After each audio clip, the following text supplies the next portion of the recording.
लस्सो फ्याफुल्ची ngani lama waiba खाजे खाजी राङ्ला ngacha बढी गोर्गे video Basima नुन दर्शन नमस्ते। म चाहिँ आज छ नि पुरी र आलुदम बनाउँदैछु।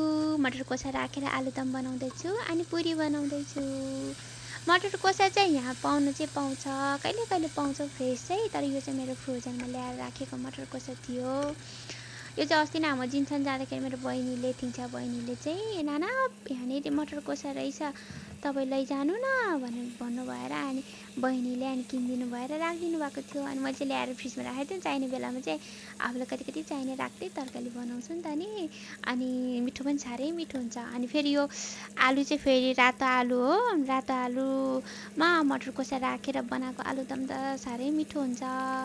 मलाई चाहिँ साह्रै मनपर्छ। हजुरहरूले चाहिँ मनपर्छ कि पर्दैन हो, हुन त सबैको आफ्नो चोइस हुन्छ। अनि यो आलु चाहिँ मेरो साथीले पठाइदिनु भएको आलु, तर आलु पनि 4वटा मात्रै रहेछ कि सकिसकेछ। मलाई त कस्तो लोभ लाएर, किनकि यो आलु साह्रै मिठो हुन्छ नि त नि। अनि म चाहिँ फेरि 2टा चाहिँ उसिन्यो, एउटा चाहिँ मेरो फ्रिजमा उसिनेर राखेको आलु थियो, त्यो पनि मिसाएर बनायो।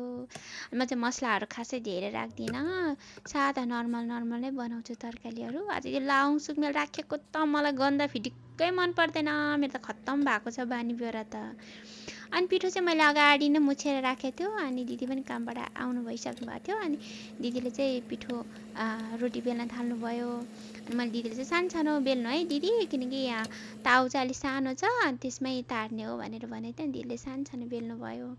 अनि मैले बनाएको पुरी चाहिँ खासै ओइली हुँदैन अनि स्वादिलो पनि हुन्छ। अनि हाम्रो भेनाले चाहिँ सधैँ भन्नुहुन्छ क्या, मेरो भेना गोविन्द गुरुङले चाहिँ जब पुरी बनाउँछु कस्तो याद आउँछ क्या भेनाको। अनि हाम्रो निरुले पुरी कसरी बनाउनुहुन्छ, यो एकदम ओइली पनि छैन, कस्तो नरम, खाँदा नि कति स्वादिलो छ, कसरी बनाउने भनेर सोध्नुहुन्छ क्या। अनि मैले भेनाले चाहिँ यसो गरेर बनाउनुपर्छ, मिठो हुन्छ भेना, पिठो मुस्ने तरिकाहरू चाहिँ एकदम मिलाउन जान्नुपर्छ भनेर भने क्या।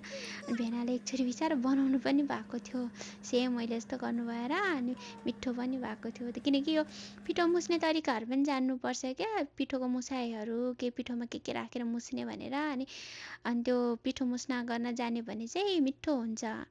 मेरो चाहिँ फेरि यो पिठो मुस्ने यताउता कामहरू सबै प्रायः म आफै गर्छु, मलाई अरूले मुसेको गरेको जित्दैन बुझ्दैन। यो आफूले पकाउने गर्न थालेपछि चाहिँ कस्तो हुँदो रहेछ भने चाहिँ मेरो आफ्नो अनुभव क्या, आफूले दुःख पनि पाउँदो रहेछ हेर्नु सबै कुरो जानेपछि। अनि फेरि जाँगर पनि साह्रै चल्दो रहेछ क्या। अनि फेरि अरूले गरेको त्यति साह्रो चित्त चाहिँ बुझ्दैन रहेछ। मेरो व्यवहार पनि अलि त्यस्तै छ।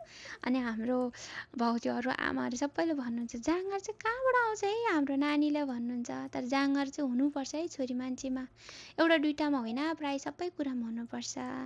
हजुरहरूलाई धेरै धेरै थुचेची मुला।